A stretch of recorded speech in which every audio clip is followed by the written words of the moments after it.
제6회 국무회의입니다. 대통령께서 개선언과 함께 모두 말씀을 하시겠습니다.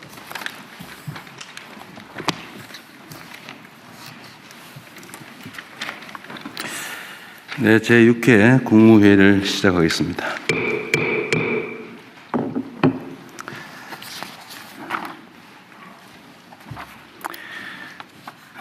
(21년) 만에 국빈 방한한 브라질 룰라 대통령과 양국 관계를 전략적 동반자 관계로 격상하고 구체적 로드맵에도 합의했습니다. 민주주의 위기를 슬기롭게 이겨낸 경험을 공유한 우리 두 나라 국민의 우정과 연대는 앞으로 더욱 굳건해지고 양국 공동의 번영을 위한 든든한 토대가 될 것입니다. 2026년 밀라노 코르티나 동계올림픽이 폐막했습니다. 우리 선수단 모두의 뜨거운 도전은 국민들에게 큰 감동과 자부심을 주었습니다. 스포츠 외교 측면에서도 값진 성과가 있었습니다. 팀 코리아 정신으로 국민에게 뜻깊은 겨울을 안겨주신 우리 선수단과 지원 스텝 여러분에게 감사드립니다. 우리 격려의 박수 한번 부탁드릴까요?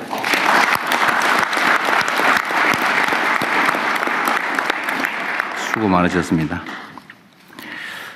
한편으로 짚어볼 부분도 있습니다. 우리 선수들의 투지와 활약에도 과거 국제대회에 비교하면 사회적인 열기가 충분히 고조되지 못했던 아쉬움이 있습니다. 오는 6월에는 북중미 월드컵도 예정되어 있습니다. 국제적 행사에 대한 우리 국민들의 접근성을 폭넓게 보장하는 제도 개선이 필요합니다. K컬처의 세계적 열풍에 힘입어 지난해 우리나라를 찾은 해외 관광객이 1,900만 명에 육박하며 사상 최고치를 갱신했습니다. 이번 설 연휴 기간에도 면세점, 백화점 등의 외국인 매출이 폭발적으로 늘어났다고 합니다.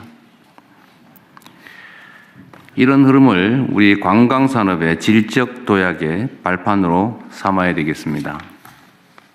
이를 위해서 특히 관광객의 80%가 서울에 편중되는 불균형에서 벗어나야 합니다. 지방주도, 지방 중심으로 관광산업 대전환이 이루어지면 좋겠습니다. 지역 맞춤형 관광상품 개발과 함께 교통, 숙박, 쇼핑, 결제에 이르기까지 고질적인 불편을 해소하는 데 정책 역량을 모아주시기 바랍니다. 바가지 요금, 과도한 호객 행위 같은 시대착오적인 악습도 뿌리 뽑아야 되겠습니다. 전국이 함께 만든 K관광 강국 대한민국을 실현하기 위해 중앙과 지방, 민과 관 모두의 적극적인 협력과 소통을 부탁드립니다. 얼마 전에 청와대 업무량이 역대 최고 수준이라는 기사가 있었는데 부처 상황도 마찬가지일 것 같습니다. 국정 책임자로서 또 한편으로는 미안하고 고맙기도 합니다. 일부에서 워라밸 얼마나 중요한데 공무원들도 가정이 있지 않냐라고 하는데 그 말도 일리가 있습니다. 또 한편으로 보면 우리 공직자, 특히 고위공직자들의 손에 국가의 운명이 달려 있습니다. 워라밸도 좋긴 하지만 지금은 위기 비상 상황이라 모든 시간을 갈아 넣어도 부족할 정도입니다. 잠시 어렵더라도 잘 견뎌내 주시기를 부탁드립니다. 민생의 어려움을 덜기 위해서 신발끈을 더욱 단단하게 조여매야 되겠습니다. 우리 장관님들 또 처장님들, 청장님들 수고가 많으신데 제가 한 가지 부탁 좀 드리려고 합니다. 부처 내에 그 공직자들이 어려움이 좀 있습니다. 그게 뭐냐면 책임이죠. 책임, 문책. 뭐 일을 열심히 하면 꼭 나중에 감사당하거나 수사당하거나 해서 비난을 받고 그렇기 때문에 법에 주어진 일, 관행적으로 해오던 일 외에는 잘 안 하려는 그런 풍토가 생겼습니다. 안타깝지만 현실입니다. 우리가 제도 개선을 통해서 이제 그렇게 하지 않아도 되는 적극적으로 열심히 일하는 공직자들이 존중받는 그런 나라를 만들려고 노력하겠지만 특히 우리 국무위원들께서 신경 써줘야 될 부분이 하나 있습니다. 공직자들은 어쨌든 그런 문책의 두려움, 그런 것들이 업무에 제한으로 작용하기 때문에 이걸 좀 덜어줘야 됩니다. 책임이 클수록 그 책임을 확고하게 자기가 지겠다라는 것을 하급자들에게 보여줘야 됩니다. 책임은 내가 진다 라는 걸 분명하게 보여줘야 됩니다. 좀 그렇게 표현도 해 주시고요. 제가 개인적인 경험을 하나 말씀을 드리면 보통 공직자들이 기한을 해올 때 어떤 정책 결정 아니면 이걸 할 때 최종안을 만들어 오는 경향이 있어요. 그리고 이제 눈치를 보죠. 아, 우리 장관께서 이렇게 원할 것 같은데 그런데 이렇게 하면 나중에 문제되지 않을까? 내가 나중에 책임져야 되지 않을까? 그런 걱정을 하게 되거든요. 그 걱정을 덜어주는 방법이 하나 있습니다. 지시사항으로 써주세요. 공무원들은 지시사항에 따라서 일한 거는 문책당하지 않거든요. 면책되기 때문에 확실하게 내가 책임진다. 그래서 필요하면 지시사항안을 만들어 와라. 그러면은 내가 지시사항으로 써주겠다. 라고 하고 실제 그렇게 해주세요. 뭐 장관이 지시해서 한 건 문제가 없잖아요. 대신 장관이 책임지는 거죠. 또 예를 들면 어떤 복수의 안이 있을 수 있죠. A안, B안, C안. 그걸 복수로 써오게 한다면 선택하세요. 선택하면 장관의 책임 아닙니까? 단일안을, 최종안을 만들어 오라고 하면 스트레스 받으니까 지시사항을 써주거나 아니면 복수안 중에서 최종 책임자가 고르는 거죠. 그러면 실무자는 책임이 없으니까 좀 마음이 편할 겁니다. 이런 방식을 통해서 공직자들이 적극적이고 책임 있는 행정을 유도해 주시면 좋겠어요. 우리가 행정을 하는 데는 두 가지 측면이 있죠. 좀 더 좋은 안을 만들어서 집행하는 것, 소위 혁신이라고 할 수 있을 것 같아요. 또 과거에 잘못된 관행이나 또 잘못된 점들을 시정하는 것, 개혁이라고 할 수 있겠죠. 잘못된 걸 고치고 더 나은 상황을 만들어가는 것. 이 개혁과 혁신이 적절하게 조화를 이루어야 되는데 이 개혁을 하려다 보면 좀 잘못된 걸 고치려다 보면 저항이 있기 마련입니다. 거기에 뭔가 이해관계가 엮여 있거나 또 관성이라고 하는 게 있잖아요. 그래서 이 개혁 과제들은 사실은 해야 될 일인데 쉽지가 않습니다. 또 은폐되어 있는 경우도 많아요. 문제가 없는 것 같은데 그 밑에 살짝 숨겨져 있죠. 이런 것들을 잘 찾아내고 잘못된 것들은 고쳐가는 것이 매우 중요할 것 같습니다. 내부에서 굳어진 잘못된 사안들을 좀 더 능동적이고 적극적으로 찾아내 주시면 좋겠습니다. 전에도 말씀드렸지만 성과라고 하는 게 뭔가 큰 획기적인 한두 가지 행위로 고쳐지지가 않아요. 바뀌어지지가 않습니다. 작은 것들을 모으면 성과가 되죠. 그럼 정성이 필요해요. 또 시각도, 바른 시각도 필요합니다. 똑같은 상황을 보고도 이 사람은 문제를 느끼는데 저 사람은 못 느끼는 경우가 많아요. 그래도 일상적으로 해오던 사람들은 그게 뭐가 문제인지 인식하기 어렵습니다. 그건 사람이 나빠서 그런 건 아니거든요. 그래서 장관이나 처장, 청장 이런 분들이 새롭게 가면 이제 새로운 시각으로 사물을 볼 수가 있죠. 그래서 개혁적인 마인드, 능동적인 사고, 적극적인 행동 이런 게 정말로 중요합니다. 물론 그 과정에서 이제 신상 필벌도 분명하게 해야 되고 또 기관장이 내가 책임진다라는 점을 분명하게 밝혀서 공직자들이 자신감을 가지고 할 일을 할 수 있게 해주시기 바랍니다. 끊임없이 대화, 토론을 통해서 시각도 교정해 줘야 돼요. 제가 이거 전에 한 말씀 드렸는데 그 동네 골목 좀 깨끗하게 청소해라 고 했더니 물론 열심히 해요. 뭐 버려져 있는 누구나 봐도 좀 비정상적인 건 잘 치우는데 예를 들면 집 앞에 이렇게 시멘트로 자기 땅이라고 이렇게 막아가지고 농사 짓는 사람들이 있어요. 하도 오랫동안 했기 때문에 그거는 이 비정상인 줄 인식이 안 됩니다.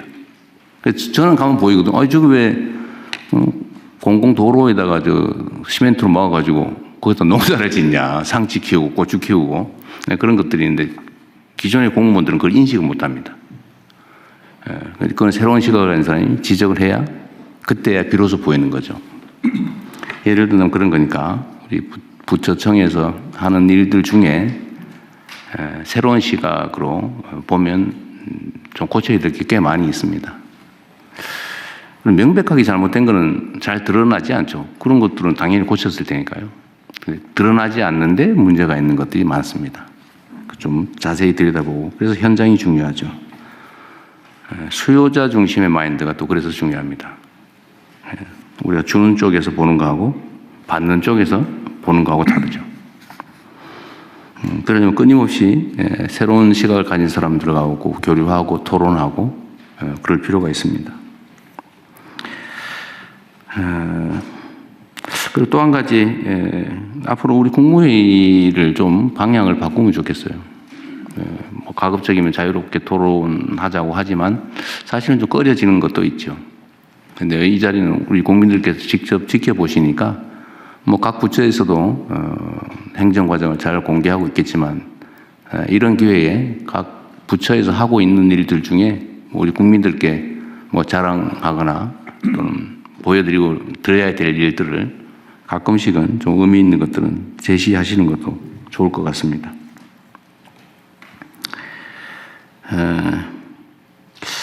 사소한 거긴 한데 제가 이런 것도 좀 가능하면 각 부처에서 좀 관리 찾아주면 좋겠어요. 사람들 속에 섞여서 얘기를 듣다 보면 이런 얘기를 듣게 돼요. 소위 이제 집합 건물 또는 뭐 상가 이런 데 관리비 받잖아요, 관리비.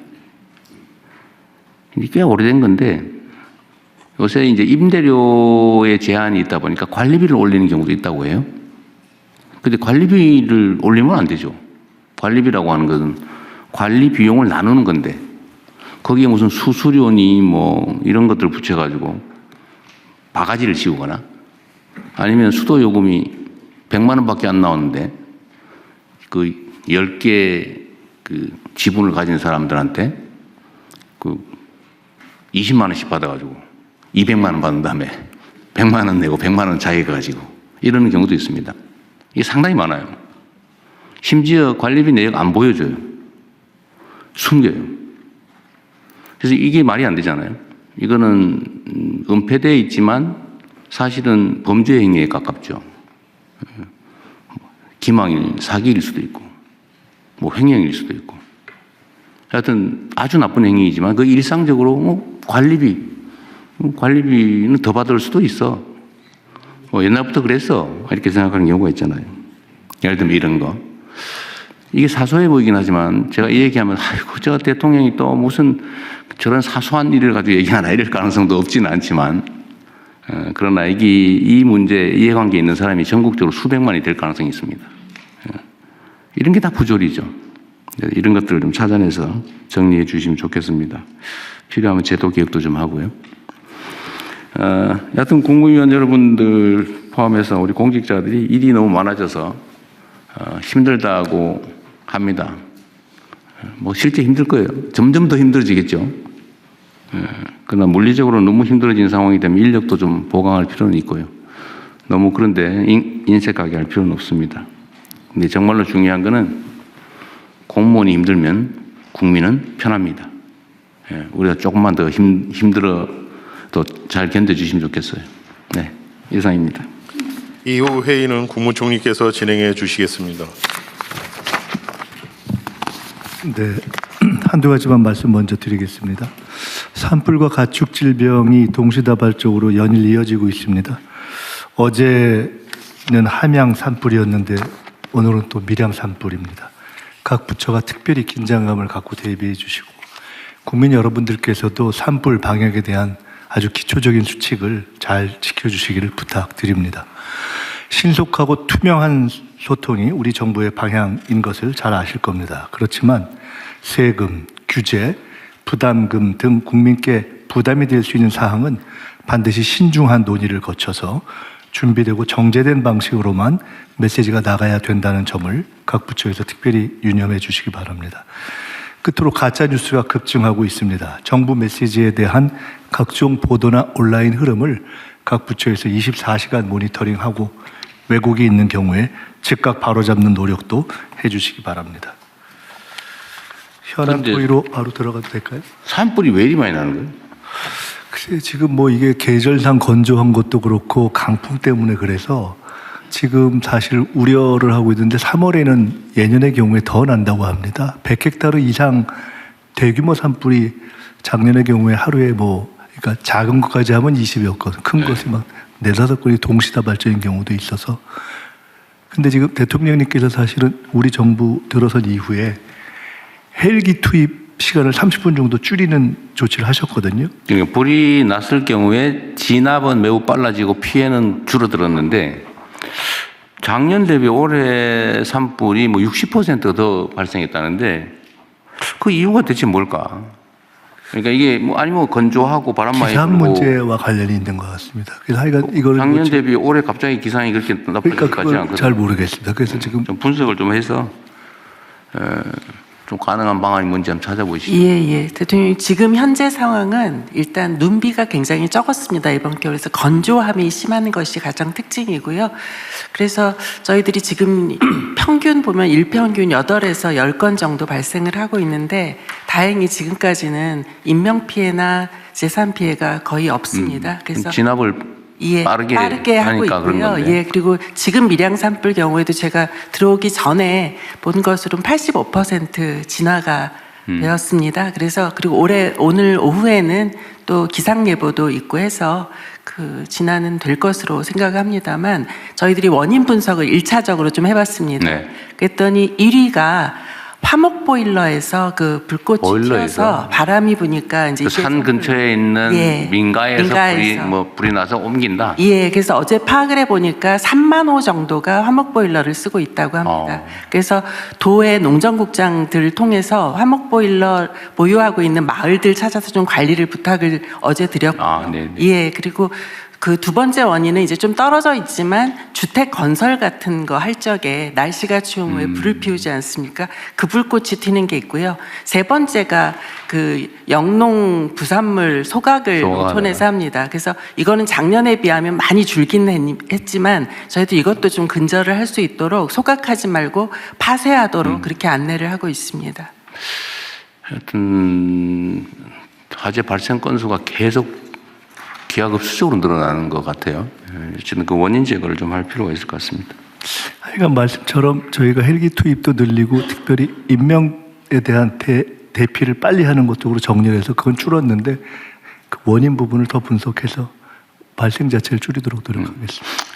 지금 산림청장이 결혼돼서 그런데 야간 헬기 투입은 아직도 훈련 중이에요? 훈련하고 있는 것으로 알고 있고요. 훈련을 지금 몇 년째 하고 있는 거예요, 지금? 조만간 활동할 수 있도록 그렇게 하겠습니다. 안전하게 그러십시오. 네, 그러면은 현안 토의로 들어가겠습니다. 촉법소년 연령 하향 논의 법무부 차관께서 발제해 주시기 바랍니다. 네, 법무부에서 촉법소년 연령 하향 논의를 보고드리겠습니다. 처벌을 받지 않는 형사 미성년자 연령은 14세 미만으로 1953년 형법 제정 이후 약 70년 동안 유지되어 왔습니다. 그러나 형사 미성년자의 범죄가 증가하고 그 양상도 흉포화되며 제도를 악용하는 사례까지 계속 발생하여 형사 미성년자 제도의 문제점에 대한 지적이 있어 왔습니다. 이에 22대 국회에서도 형사 미성년자 기준 연령을 하향하는 형법 및 소년법 개정안이 다수 발의된 상태입니다. 형사 미성년자 기준 연령 하향에 대해서는 찬반론이 첨예하게 대립하고 있습니다.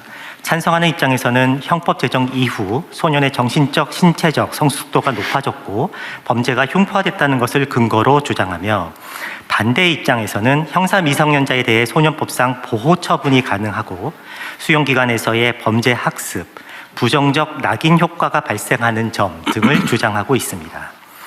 해외 입법례는 7세 미만부터 16세 미만까지 다양하게 있는 상태입니다. 다음 페이지입니다.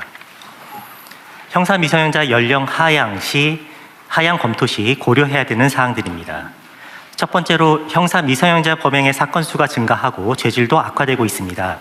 21년 대비 25년에 형사 미성년자 범행 건수는 11,677건에서 21,000여 건으로 약 80% 증가했고 같은 기간 성폭력 범행 건수는 398건에서 739건으로 85%가 증가했습니다. 같은 기간 동안 형사 미성년자인 12세, 13세에 대하여 보호처분 중에 가장 중한 처분인 소년원 송치처분이 급증하는 등 죄질도 악화되고 있습니다. 두 번째로 형법 제정 후 소년들이 신체적으로 성숙했고 사회 환경도 변화함에 따라 민법상 성년 연령과 공직선거법상 선거권, 피선거권 연령이 하향됐지만 형사 미성년자만 그대로 유지되고 있습니다. 민법상 미성년자도 제정 이후 약 50년 동안 유지되다가 2011년 만 20세에서 19세로 낮아졌는데요. 당시 주된 개정 이유가 청소년의 조숙화 및 사회 경제적 현실 반영이었습니다. 마지막으로 법무부는 소년 범죄 예방 및 재범 방지의 중요성을 깊이 인식해서 2022년 소년 범죄 종합 대책을 마련하고 다수의 예방 및 재범 방지 대책을 시행했지만 여전히 형사 미성년자의 범행은 증가하고 있습니다. 이와 같은 점을 고려할 때 이제는 형사 미성년자 기준 연령 하향에 대해 본격적으로 논의가 필요하고 법무부도 금일 토의 내용을 바탕으로 적극적으로 국회 입법 논의를 지원토록 하겠습니다. 이상 보고를 마치겠습니다. 지금 그러니까 14세 미만은 촉법 소년으로 되어 있다는 거잖아요. 지금 초등학교 6학년이 몇 세? 만 12세 정도 됩니다. 12세. 지금 중학교 2학년까지 그러면 지금 촉법 소년 이렇게 되어 있다는 거네요. 그렇습니다. 그래서 13세 연령 하향에 대한 주장하는 분들의 논거 중에 하나는 중학교 1학년생이 약 13세이기 때문에 중학생부터는 그래도 형사처벌의 대상으로 가져가도 되는 게 아니냐라는 주장을 하고 계십니다. 12세까지 2년을 내리자. 아니요, 13세 1년을 내리면 중학교 1학년도 그러면 촉법소년이 되는 거 아닌가요? 그러니까 13세가 되면 중학생부터 형사처벌의 대상이 될 수 있습니다. 중학교 1학년이 그러니까 12세예요? 만 13세. 네, 끝날 때까지니까. 네. 그럼 한 살을 내리면 중학교 1학년도 형사처벌의 대상이 될 수 있다는 됩니까? 것입니다. 다른 분들 어떠세요? 그게 그러니까 13세냐, 12세냐, 뭐 11세냐, 뭐 14세냐 이게 결단의 문제 같은데. 네. 그러면 어떤 기준으로 할 거냐의 좀 논거가 초등학생이냐, 중학생이냐 이게 제일 합리적인 선일 것 같은데. 대표님, 이게 통계 베이스로요. 그러니까 지금 14세 이하 중에서 몇 연령이 어떤 범죄를 이렇게 데이터를 보는 게 저는 가장 중요할 거라고 네, 그래서 데이터 생각합니다. 측면에서 한 가지 말씀을 드리면 소년 사범의 경우에 소년 보호 처분을 통해서 처분을 받는 경우가 많습니다. 10세부터 19세까지 연령별 보호 처분 대상자를 분석을 해보면 14세, 15세, 16세, 14세 이상들이 약 15% 내외 각 연령대가 15% 내용 여지를 지금 차지하고 있는데요. 13세도 그와 비슷한 15%대의 비중을 차지하고 있고요. 다만 만 12세로 내려가면 약 5% 정도의 비중을 차지하고 있어서 약 한 살 차이에서 약 3배가량의 비율 차이를 보이고 있습니다. 이게 그런 것도 있을 것 같아요. 중학생일 때하고 초등학생일 때 마인드가 다를 것 같아요. 당사자들의. 중학생이면 약간 뭔가 새로운 세계에 새로운 사람이 된 느낌이 들 수도 있죠.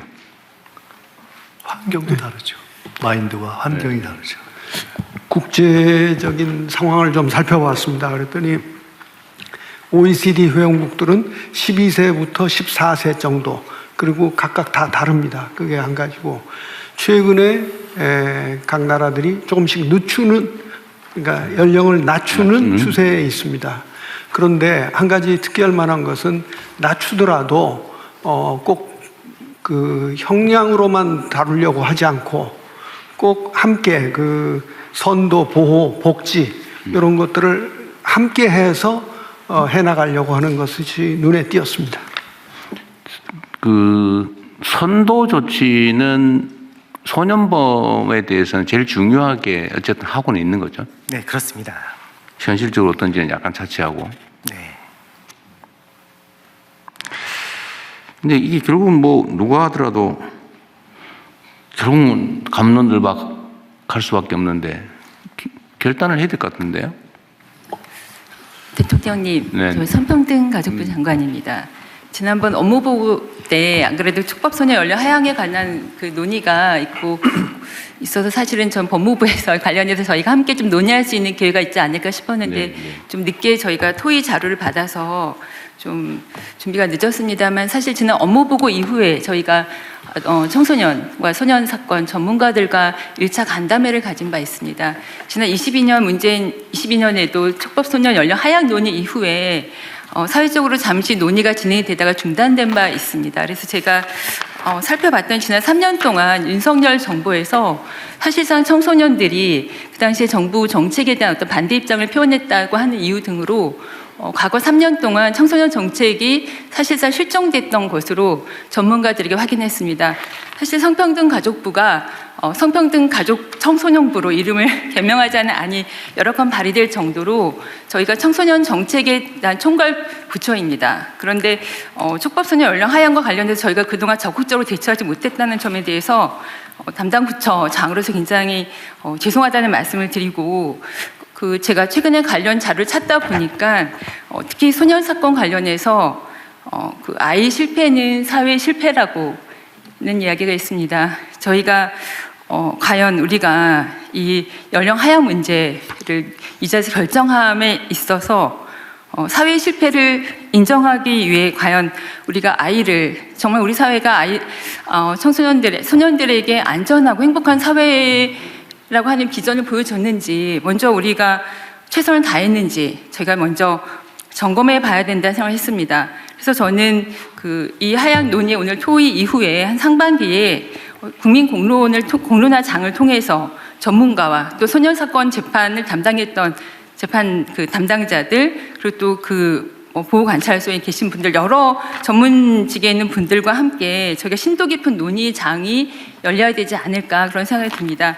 제가 법무부에서 준비해 주셨던 안에 대해서 갑론을박하고 싶지는 않지만, 실제로 소년 범죄 예방 및 재범 방지 대책의 실효성으로 여기다 제안해 주셨던 내용 중에 보면은 법무부 소년범죄 종합대책 추진 내역 추진과 12개 중에 예방과 관련된 건 단 한 건이었습니다. 범죄 예방 환경 개선 사업과 소년범죄 예방 적극 연계권, 그거 한 건만이 예방을 위한 활동이었고, 나머지는 소년범에 대한 이후의 교정과 관련된 내용들이 대부분 거의 전부였습니다. 그나마 범죄 예방과 관련된 부분도 22년 3월부터 12월에 단년도 사업으로 환경 개선 사업만 하셨을 뿐이어서 저는 이 부분에 대해서 저희가 다시 한번 점검할 필요가 있지 않을까, 그런 생각이 듭니다. 네, 일리 있는 지적이시고요. 근데 법무부에서야 어쨌든 예방 사업은 법무부의 소관은 아니고 성평등 가족 청소년부 소관이니까 그랬겠죠. 예. 그건 어쨌든 성평등 가족 청소년부로 이름 바뀔지 모르겠는데 그것도 괜찮은 생각인데. 네. 어쨌든 그건 성평등 가족부의 업무 소관이기도 하니까 좀 잘 검토해 보시고요. 그러면 이거를 이 자리에서 바로 결정하기 좀 그런데 목표 시간을 정하고 계속 논쟁하다 끝낼 수는 없으니까 한 달쯤 할까요? 한 달쯤? 한 달쯤? 2달 정도는? 2달 정도. 2달 정도 그러면 후에 우리 결론을 내기로 하고 한 2달 사이에 관련 부처에서 좀 논쟁점도 좀 정리해보고 또 우리 국민들 의견도 좀 수렴해보고 그런 다음에 결론을 내기로 하죠. 어쨌든 법이라고 하는 게 우리 사회적 합의이니까요. 근데 제가 보기에는 압도적 다수의 국민들이 한 살은 최소한 낮춰야 되지 않냐 이런 의견이 있는 것 같아요. 그죠? 지금까지 보면. 그렇습니다. 그러면 성평등 가족부에서 좀 주관을 해가지고 공론화를 한번 해보세요. 네. 그럼. 그 전에 왜 우리가 원자력 발전 여부에 대해서 문재인 정부 때 해봤잖아요, 그죠? 네. 뭐 어쨌든 중요한 사회적 현안이니까 네. 좀 적정하게. 네. 소위 우리가 지금 준비하고 있는 중에 시민의회 뭐 이런 것도 있죠. 네. 그런데 뭐 첫 출발로 하면 이걸 한번 논의를 2달 안에 한번 쭉 논의를 한번 해보죠. 네. 집단 토론을 한번 해가지고 네. 수기 토론이라고 그러죠. 네. 수기 토론을 한번 해서 그 결과도 좀 보고 국민 여론도 좀 보고 네. 또 과학적인 논쟁을 거쳐서 2달 후에는 결정을 좀 하도록 하겠습니다. 네. 이 부분에 대해서 교육부나 또 보건복지부도 아동권리와 관련해서 다 관계부처이기 때문에 함께 논의하도록 하겠습니다. 공론화는 어쨌든 이 문제에 대한 국민적 논의는 성평등 가족부에서 네. 책임을 지시고 다른 부처에 필요하면 협조를 좀 구하도록 하시고요. 네, 알겠습니다. 어떻게 처분할 것이냐는 법무부 소관이긴 한데 네. 어떻게 정할 것이냐는 성평등 가족부 소관 같으니까 잘 준비해 주시기 바랍니다. 네. 네, 다른 말씀 없으시면은 부처보고로 넘어가겠습니다. 인구 감소 지역 인구 증감 분석을 농림축산식품부 장관님부터 농식품부, 기후부, 행안부 순서로 보고해 주시기 바랍니다. 예, 농식품부 보고 드리겠습니다. 농어촌 기본소득 대상 지역의 인구 동향을 분석해 봤습니다. 농어촌 기본소득 같은 경우에는 인구 감소 지역 중에서 10개 군에 대해 26년, 27년 2년 동안 기본소득 시범사업을 도입합니다. 대상 지역에 30일 이상 거주하신 분들한테 월 15만 원 상당의 지역사랑 상품권을 지급합니다. 2월 말, 즉 이번 주부터 첫 지급이 예정되어 있습니다. 먼저 그 22년부터 24년까지 경기도의 청산면에서 연천군 청산면에서 기본소득 사업을 한 바 있습니다. 그래서 청산면의 경험을 그 인구 중심으로 간략히 분석을 해봤습니다. 사업을 했던 첫 해에 인구가 8.3% 정도 급증하였습니다. 그런데 이후에는 완만하게 감소세가 이어졌습니다. 이 감소의 이유는 실거주 확인을 강화했고 사망 등에 기인한 것으로 분석이 됩니다. 그래서 그 21년 대비해서 24년에는 결과적으로는 연천군 전체는 동기간에 마이너스 4.3% 인구가 감소한 대비해서 청산면의 경우는 4.3% 인구가 증가했습니다. 청산면의 인구는 경기 북부 도시 지역이나 연천군 내에서 유입된 것으로 판단이 됩니다. 이 효과는 인구를 넘어서 주민들한테 조사를 해봤더니 삶의 만족도가 상당히 증가한 것으로 분석이 되었고, 제가 청산면에 방문을 한번 하여 보았는데 장사하시는 분들이 그 이야기를 하더라고요. 문 닫을 뻔했는데 유지할 수 있게 됐다라는 이야기도 해주셨고, 실제로 사업체 수가 8% 정도 늘었습니다. 그리고 주민들이 삶의 여유가 생기다 보니까 지역에서 하는 일에 특히 봉사활동 등에 적극적으로 참여를 한다라는 이야기도 많이 있었습니다. 근본의 10개 군 대상으로 해서 1월 20일까지 그 주민등록 인구 현황을 분석을 하여 보았습니다. 일단 그 시범사업 지역을 선정하기 전 3개월 동안 인구 증가율은 10개 군 합쳐서 마이너스 0.2%였습니다. 그런데 선정한 이후 3개월 동안을 보니까 4.1% 인구가 증가했습니다. 그 대상 지역으로 전입한 분 중에 43%는 수도권하고 인근 대도시에서 유입된 것으로 보입니다. 그리고 10개 군 중에 저는 상당히 이게 의미가 있다고 보는데 39세 이하 청년층 인구가 4,163명이 증가했습니다. 청년층 증가율이 5.6%인데 이것은 전체 연령 증가율 4.1%보다 훨씬 높습니다. 전체 증가한 인구 중에서 청년층의 비중이 32%였습니다. 인구 유입은 읍보다 또 면이 더 많았던 것도 상당히 의미가 있다고 봅니다. 다만 청년층의 경우는 면보다는 읍으로 더 많이 유입되었습니다. 세대수 기준으로도 살펴봤습니다. 세대수 기준으로 보니까 역시 시범사업지역 선정 시점 기준 3개월 세대 증가율은 마이너스 0.04%였는데 선정 이후에 2.5% 세대 증가가 있었습니다. 그 이야기는 인구 증가가 세대에 편입되는 방식으로 많이 이루어졌다는 것을 뜻합니다. 다음 페이지입니다. 10개 군의 전출입 현황을 분석을 해봤습니다. 선정 이후에 순유입은 전체로 14,061명입니다. 이 중에 전입이 22,261명입니다. 그런데 그 전출지, 즉 전입자들이 어디에서 왔나를 살펴본 그래프를 하나 그려봤습니다. 이게 상당히 저는 그 의미가 많다고 봤습니다. 수도권하고 인근 대도시에서 43%가 유입이 되었습니다. 그리고 대상 지역의 인접 지역에서 유입된 것이 25%, 그리고 여타 지역이 32% 비율로 유입이 되었습니다.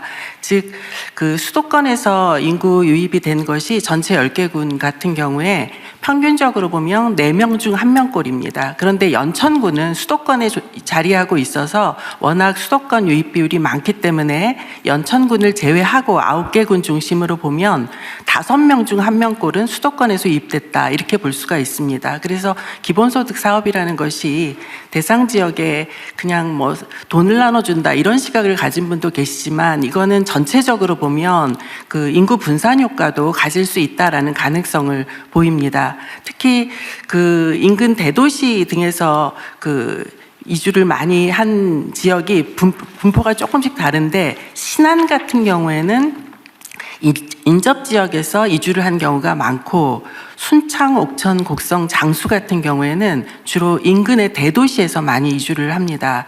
그 밖의 지역, 청양, 정선, 영양, 남해 같은 경우는 그 외 지역에서 유입이 많이 되고 있습니다. 저희들이 분석하면서 그 인근 대도시라고 하는 것은 시군청 기준으로 해서 1시간 이내에 인구 50만 이상 도시를 기준으로 분석을 하였습니다.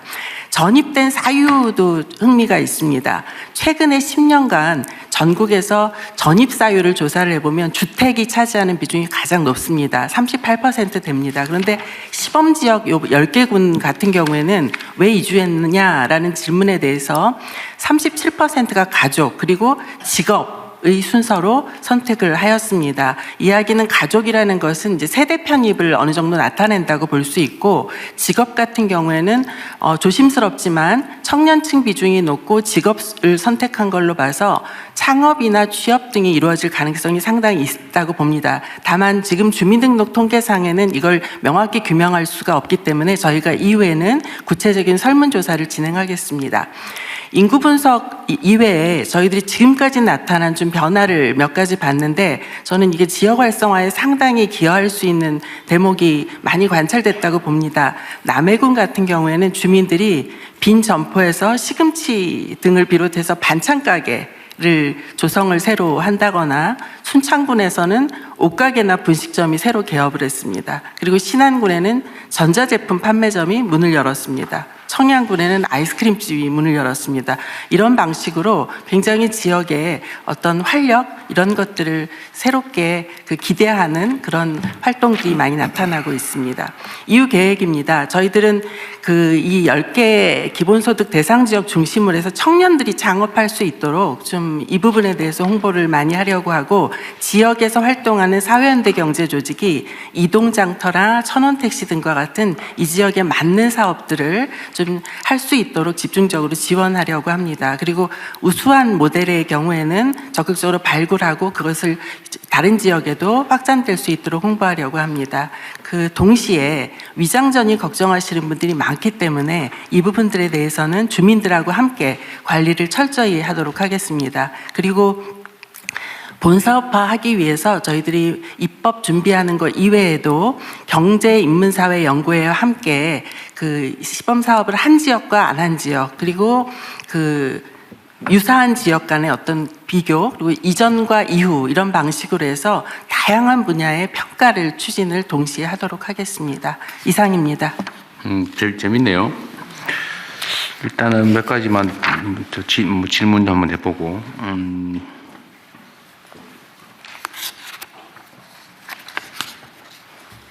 이게 지금 전입자들의 분포는 뭐 일종의 경향성이랄까 이걸 발견하기가 좀 어렵네요. 지금 현재로서는 그렇습니다. 그러니까 어디에서 왔느냐, 너무 왜 왔느냐. 들쭉날쭉하네요. 네, 예, 뭔가 이유가 있을 텐데. 예. 그 다음에 남해, 영양, 청량 이런 데는 기타가 무려 50, 70 이런 나라인데 기타 내용을 분석해 볼 필요가 있겠는데. 예, 예. 기타가 75%. 예. 이게 뭘까 대체? 예, 그 부분을 조금 더 구체적으로 저희들 네. 분석을 이후에 하겠습니다. 질문 방식에 문제가 있을 수도 있죠. 어쨌든 취창업이 꽤 있다. 근데 그 중에 예를 들면 이 마을 단위로 군 단위로 지금 전입하는 경우에 이제 결국 먹고 사는 문제가 중요하잖아요. 근데 그 중에 먹고 사는 수단 중에 제일 큰 게 지금으로서는 태양광 발전 아닌가요? 농사로는 일반 그냥 농사보다는 그게 몇 배의 소득이 있다는 거 아닙니까? 여러 가지를 해야 될 듯합니다. 그러니까요. 그 환경부 장관님. 아무래도 농사소득보다는 태양광 소득이 그건 뭐 몇 배씩 네, 되죠? 훨씬 높습니다. 근데 아직도 그게 충분히 홍보되거나 지원되지 않아서 네, 저 같아도 예를 들면 지방에 예를 들어서 지금 텅텅 비어 있는데 골짜기 이런 데는 밭들도 다 묻고 근데 거기를 어떻게든지 제도적으로 뭐 보완 방법을 찾아서 소위 묵밭이나 이런 공공 도로 제가 맨날 얘기하는데 그 오솔길 도로 작은 하천 위 뭐 이런 데는 태양광 발전해서 팔면 웬만한 농사 지어서 수도권에서 막 직장 없어서 고생하는 것보다 훨씬 나을 것 같거든요. 네. 환경도 좋고. 그리고 최근에는 농사도 아이디어가 어떤가에 따라서 그렇죠. 굉장한 소득을 올릴 수도 있습니다. 근데 그게 이제 충분히 홍보도 안 되고 아직도 뭐 확신이 안 서니까 그럴 텐데 저 최저임금 자리도 못 찾아서 막 헤매는 것보다는 훨씬 나을 것 같아요. 네. 그래서 많은 사례들을 좀 많이 알려주는 것이 좀 연구를 좀 해가지고 성공적 사례를 최대한 빨리 발굴해가지고 예, 또 홍보도 좀 하고. 예, 그렇게 하겠습니다. 특히 마을 공동체의 햇볕 연금을 그래서 빨리 좀 발굴해야 돼요.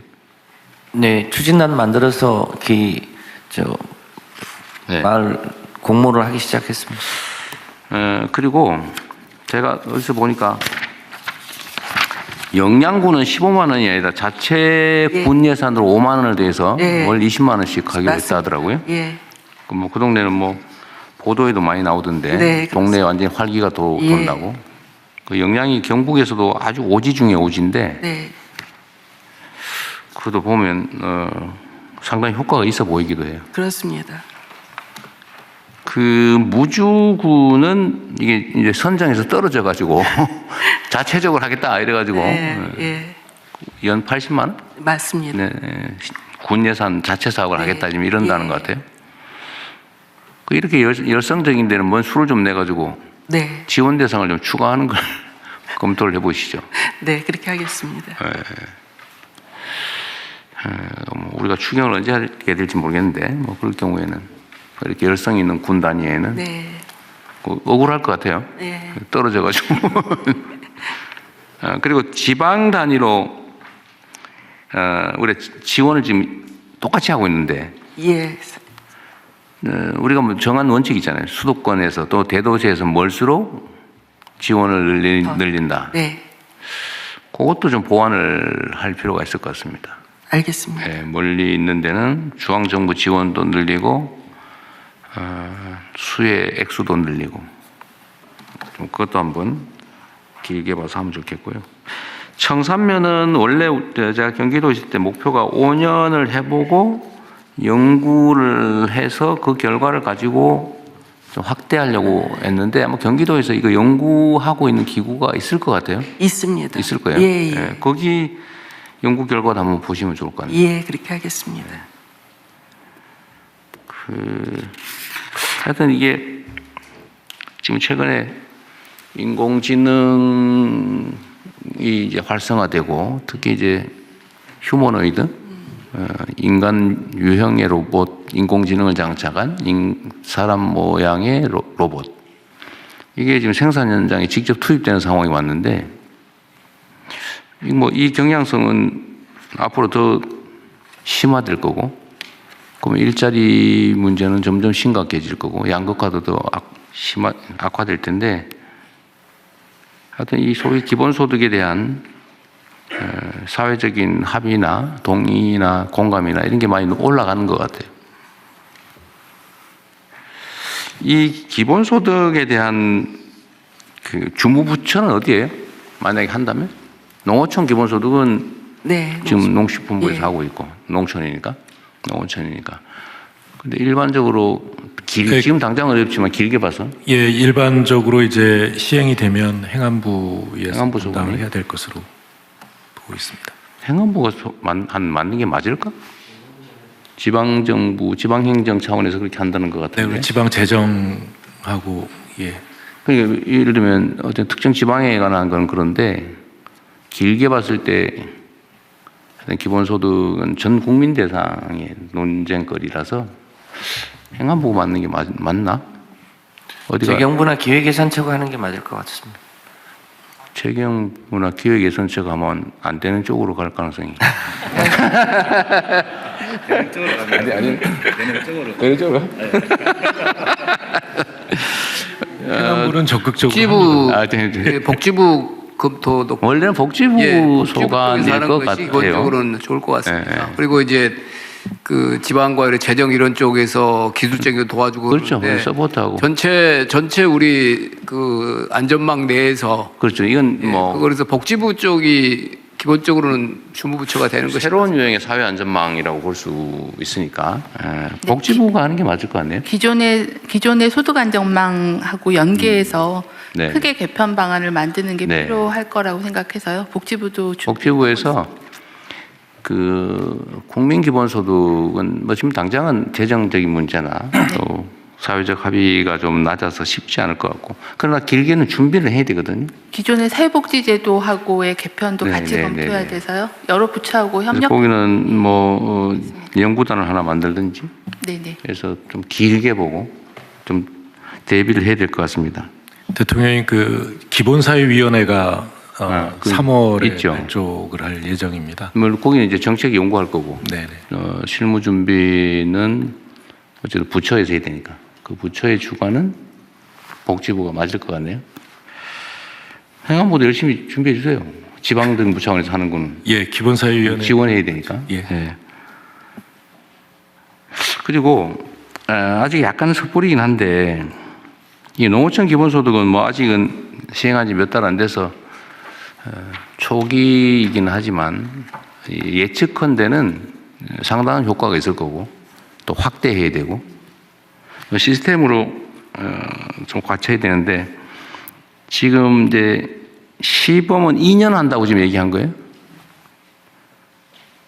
이거 안 할 수가 없을 거예요 앞으로. 그래서 이거 농어촌 기본소득법을 만들든지 기본소득법을 만들든지 뭔가 준칙을 만들어야 될 것 같아요. 저희 지금 상임위에서 법률로 만들려고 하고 이 있어요? 논의를 했습니다. 준비를 좀 잘해 주시기 바라고, 이제 그걸 할 때는 이제 국토 균형 발전이 중요하니까 하여튼 수도권과 대도시에서 뭘 경우에 더 지원하는. 차등 지원할 수 있는. 네, 차등 지원할 네, 때. 알겠습니다. 차등하면 기분 나쁘니까. 예, 알겠습니다. 균형 지원.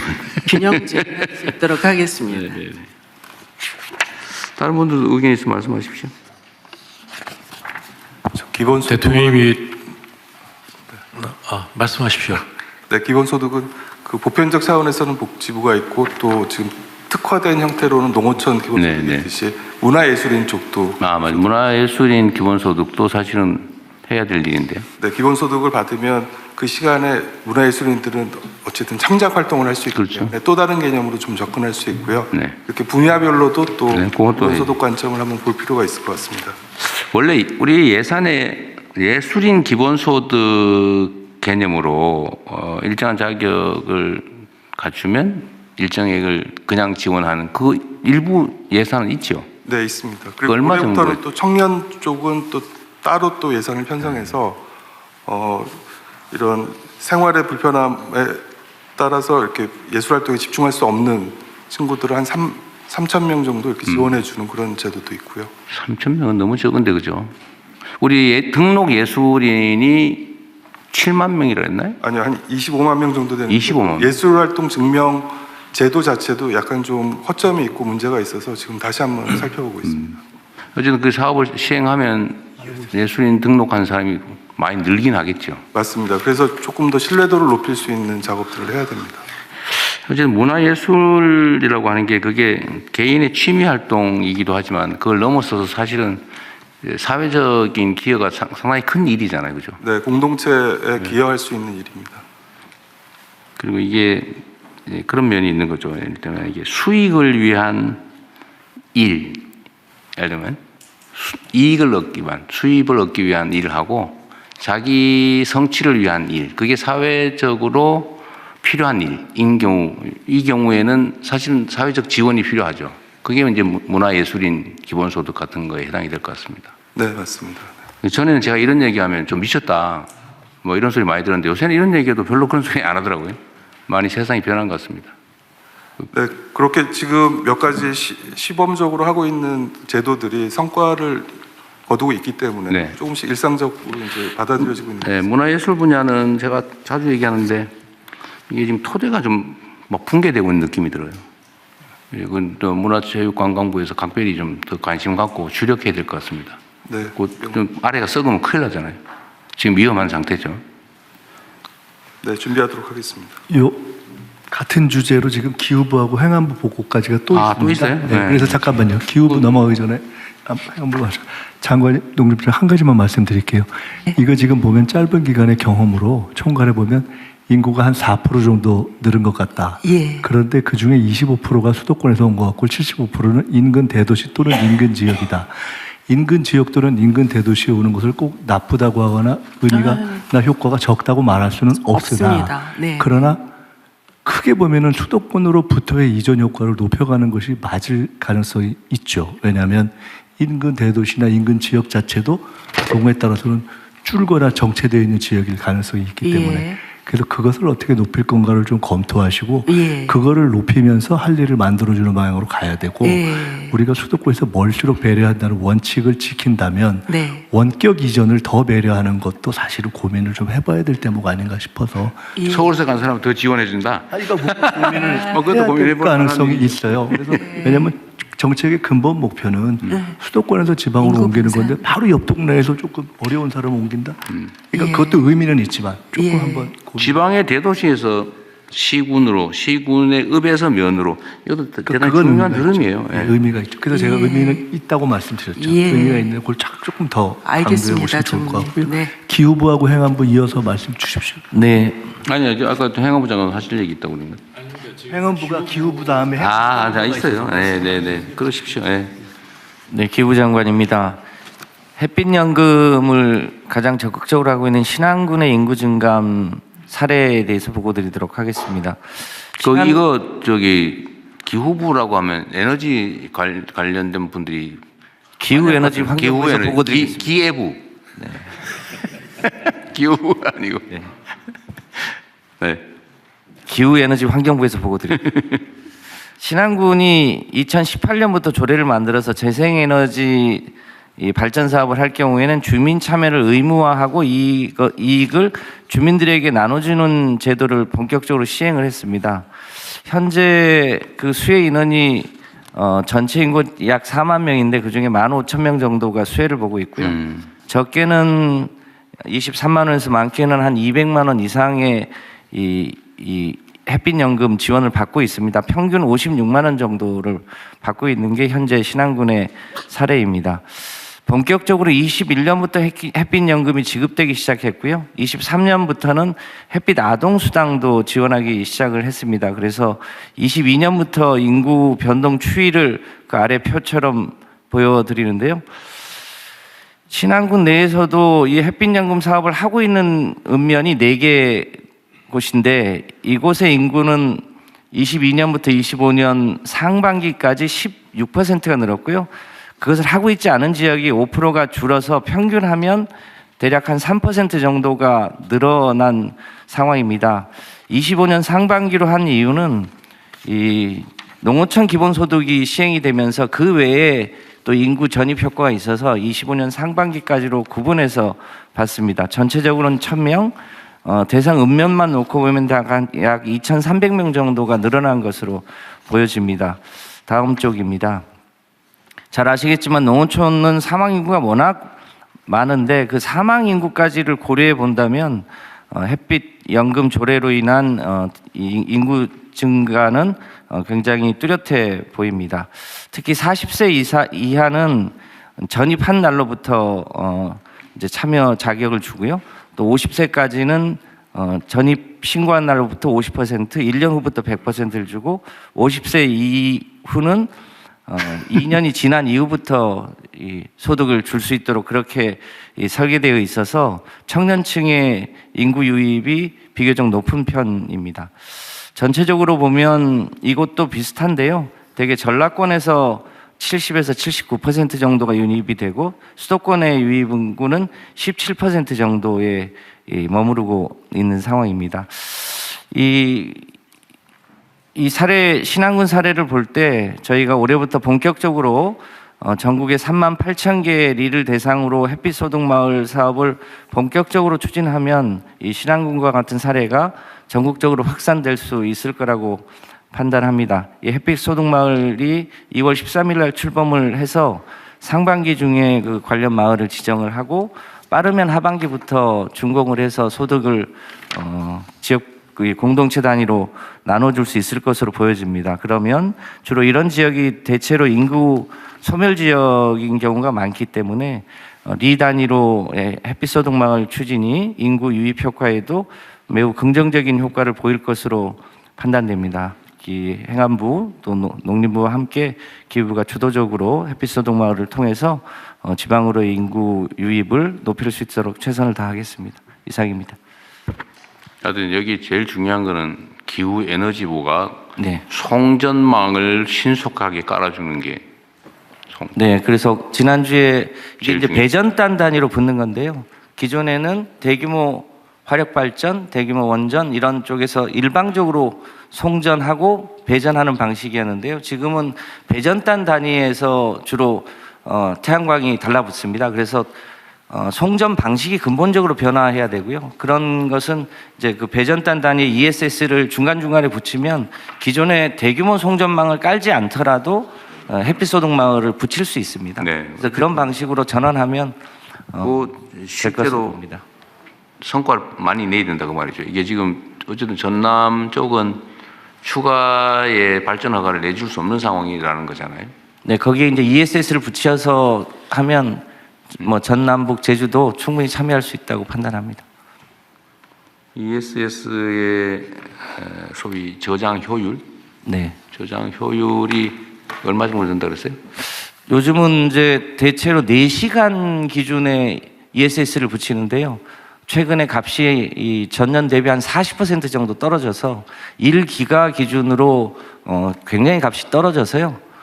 지금은 태양광하고 같이 해서 전체적으로 설비 가격이 예, 설비 가격이 굉장히 많이 떨어졌습니다. 1메가 기준으로 과거에는 한 5억 원 정도 갔는데 지금은 좀 단체 구매를 하면 1메가 기준으로 3억 원 수준까지도 설치가 가능할 것으로 보여집니다. 어제는 그런 기반 시설을 잘 갖춰줘야 이거 햇빛 연금 발전 사업도 원활하게 되겠죠. 그렇습니다. 네. 자, 참 그리고 신안의 사례는 어쨌든 매우 모범적인데 어쨌든 해당 지역의 발전 사업을 주민들 스스로 하거나 아니면 외부 사업자가 할 경우 30%는 네. 지역 주민에게 할당한다. 이거를 그 행안부에서는 다른 지역 자치단체들에도 네. 좀 뭔가 방법을 강구해야 되고 더 중요한 거는 정부 차원에서 사실 입법으로 이거를 최소 기준을 만들어 줘야 되지 않을까요? 지난번에 대통령 지시 주셔가지고 이 전기사업법에 일종의 이제 차등할 수 없는 규정을 뒀는데 그 부분을 해결하면서 이 특히 햇빛이나 바람 소득은 지자체 단위로 그게 제일 바람직한데 네. 이 지자체장들도 능력이나 의지의 차이가 있고 그리고 또 문제는 지방행정이 투명하고 공정하고 민주적이면 당연히 주민들한테 어떻게 이익을 더 많이 줄까 해서 이렇게 싸워서 막 확보하는 것도 있지만 그게 이권 사업이 돼가지고 뒤에서 불법거리 하는 경우도 생긴단 말이에요. 그 법무부에서도 이거 잘 봐야 돼요. 지방의 부패, 지방 부패 사례들을 잘 찾아내가지고 엄정하게 단죄를 해야 되는데, 하여튼 이게 이권 사업이기 때문에 지방에 맡기는 게 바람직하지만 확실치는 않아서 정부 차원의 일정한 뭐 지침이든 아니면 강제 규정이든, 강제 규정을 만들기 어려우면 뭐 지침이라도 만들어서 그걸 할 수 있잖아요. 예, 그 관련해서는 저희 행안부에서 마을 공동체법이 지금 저 상임위 계류 중입니다. 아, 그래요? 이걸 통해서 이 사업이 마을 공동체에 활용되도록 하도록 이렇게. 네. 그러니까 그 법으로 만드는 게 어쨌든 논쟁도 있을 거고 시간도 걸릴 텐데 그 전에라도 뭐 행안부 지침으로 네네. 해서 권장할 수도 있잖아요. 네, 사회연대 경제 조직을 활성화시키는 네. 방법을 강구하고요. 그것도 속도를 좀 그래서 내주셨으면 좋겠어요.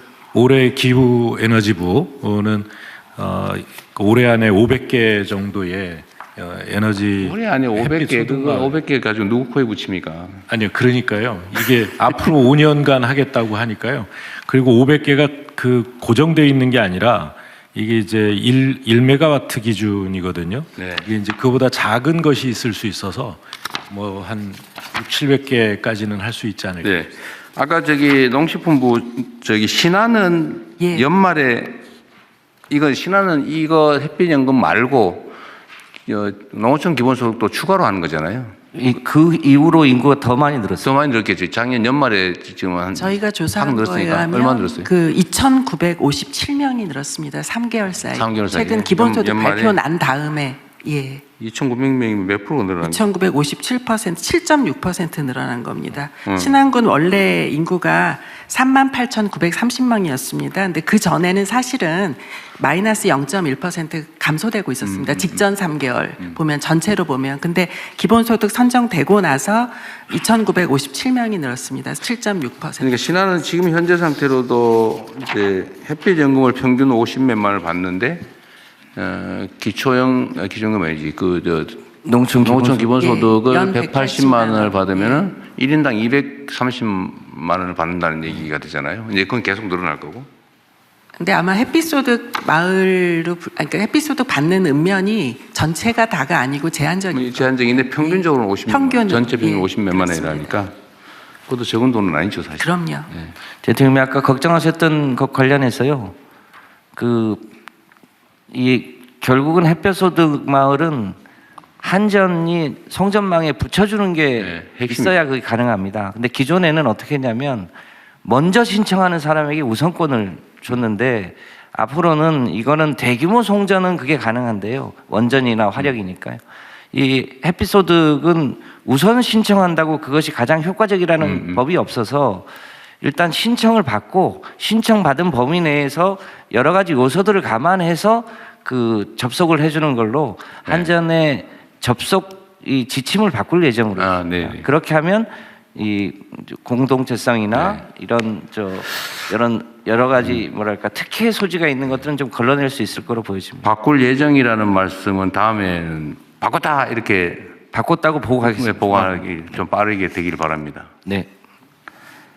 그리고 어쨌든 그 순위를 정할 때도 당연히 주민 공동체 우선, 또 주민 우선, 그다음에 사업자. 네.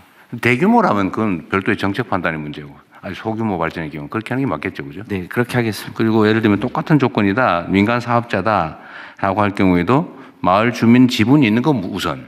네. 뭐 이렇게 어쨌든 기본적인 방향을 잘 감안해야 될 것 같아요. 네, 그렇게 지침을 바꿔서 보고드리겠습니다. 네, 네. 네, 행안부에서 추가 보고 드리겠습니다. 그 인구 감소 지역의 인구 증감 분석 결과입니다. 분석 배경 먼저 설명드리겠습니다. 지방 소멸 대응 정책이 본격 추진된 것이 2021년이고요. 89개의 인구 감소 지역을 지정한 이후에 올해 재지정을 앞두고 있습니다.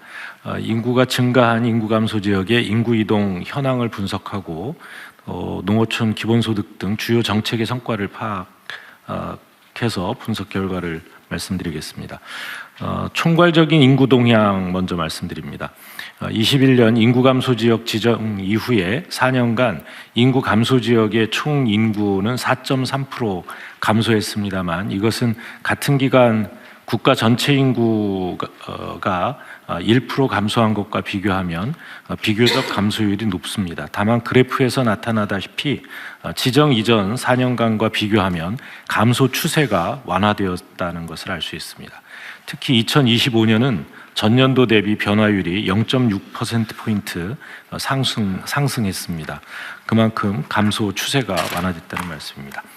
이러한 인구 변화 흐름은 출생 사망에 따른 자연적 요인보다 전입 전출에 따른 사회적 요인에 따른 영향이 컸습니다. 인구 감소 지역은 높은 고령자 비율과 낮은 청년층 비율로 인해서 여전히 매년 약 1.1% 자연 감소하고 있습니다. 다만 사회적 요인으로 89개 인구 감소 지역 중에 76개 지역에서 지정 이후 순이동 수치가 개선됐고 특히 32개 지역은 인구가 유출되는 지역에서 유입되는 지역으로 전환되었습니다. 2025년은 농어촌 기본소득 시범 실시가 예고되는 등 영향으로 전년 대비 약 2만 명가량의 전입이 증가했습니다. 다음은 인구 증가 지역에 대한 분석입니다. 인구 감소 지역 지정 이후에 4년간 인구가 증가한 지역은 7개고요. 또 최근 1년간 1% 이상 증가한 지역은 14개입니다. 중복되는 지역을 제외하고 16개 지역을 분석했습니다. 전남 신안에 대해서는 농식품부와 기후부의 보고에서 익히 들으신 바 있습니다. 지난 1년간 9.7% 증가해서 가장 높게 나타났습니다. 인구 증가 지역은 크게 3가지 유형으로 구분이 되는데요.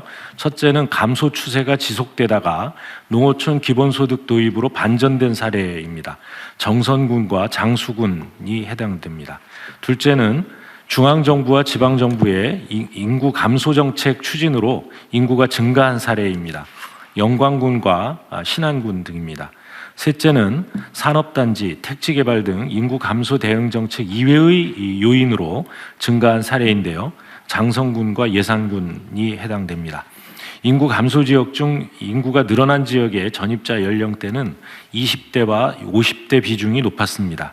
특히 김제와 영광의 경우에는 20, 30대 유입이 두드러졌는데 결혼, 출산, 육아 그리고 청년 정책을 적극 추진한 결과로 추정됩니다. 인구 증가 지역으로 신규 전입한 사람들의 이전 거주 지역을 보면 거리가 가까운 인접 시군 또는 동일 시도 내에서 인구 이동 비율이 48%로 높게 나타났습니다. 다만 다른 인구 감소 지역에서 전입도 11% 있었습니다. 높지는 않습니다. 전입 사유는 직업, 가족 이미 보고받으셨는데요. 이런 순으로 나타나서 전국 전입 사유 중에 가장 많은 주택과 차이가 있습니다. 인구 증가 지역에서 타 지역으로의 전출은 인접 시군과 동일 시도 위주로 이루어졌으나 가장 비중이 높은 20대는 수도권에서 가장 많이 이동했습니다. 이들 인구 증가 지역의 주요 인구 정책을 보면 농어촌 기본소득 시범 사업은 이미 보고받으셨고요. 또 햇빛연금도 보고받으셨습니다. 그 이외에 김제, 영광, 순창의 경우에 출산지원금 지급 등으로 파격적인 결혼, 출산, 육아 또 청년 정책이 인구 반등에 영향을 미쳤습니다. 수도권 내의 인구 감소 지역인 강화 그리고 혁신도시가 있는 예산 등 일부 지역은 주거단지 공급과 산업단지 조성 같은 여건 변화도 영향을 끼친 것으로 보입니다. 시사점을 정리해서 말씀드리겠습니다. 인구 감소 지역 지정, 또 지방 소멸 대응 기금 등 정책 도입 후에 순유입 증가로 인구 감소 추세가 완화되고 있고, 특히 농어촌 기본소득으로 인한 획기적 인구 증가 효과가 확인되고 있습니다. 인구 감소 지역 간 이동은 우려했던 것보다 비교적 낮게 나타났고, 동시에 수도권에서의 전입을 늘리기 위한 정책적 고려가 필요한 것으로 보입니다. 유입 인구의 주축은 은퇴를 준비하는 50대와 청년층이 20대입니다. 따라서 향후 인구 유입 정책은 은퇴자 정착 지원 정책과 결혼, 출산, 육아 지원처럼 연령대별 특성에 맞춘 접근이 필요하다고 말씀드릴 수 있습니다. 이 분석은 최종적으로 올해 3월 말까지 세부 분석을 마칠 예정이고 별도 보고 드리도록 하겠습니다. 이상입니다. 네.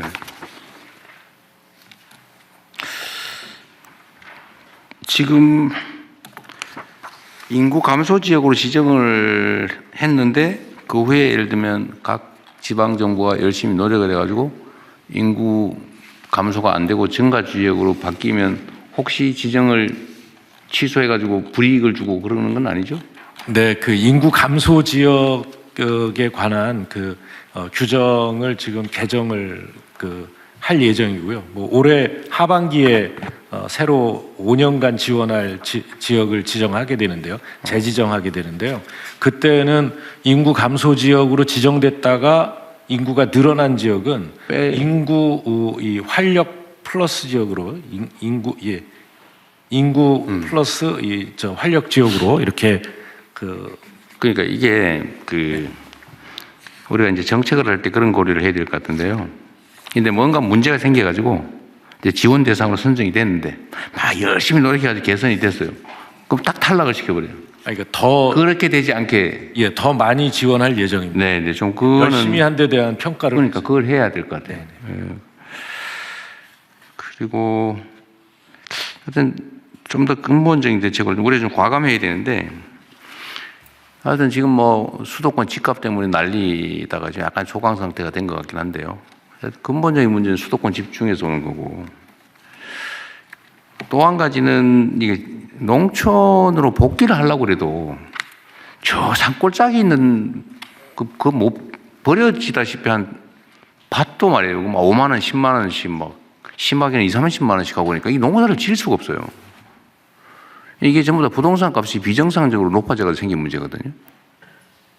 그러니까 이게 지금 정말로 이제 수요가 있어서 경쟁이 치열하니까 땅값이 오른 경우는 뭐 그 자본주의 시장 경제에서 어쩔 수 없는 또 뭐 정상적인 모습인데 오로지 땅이라는 이유로 다 올라가지고 저 시골에 있는 야산 이런 것도 막 10,000원짜리가 없다고 그러대 이제는.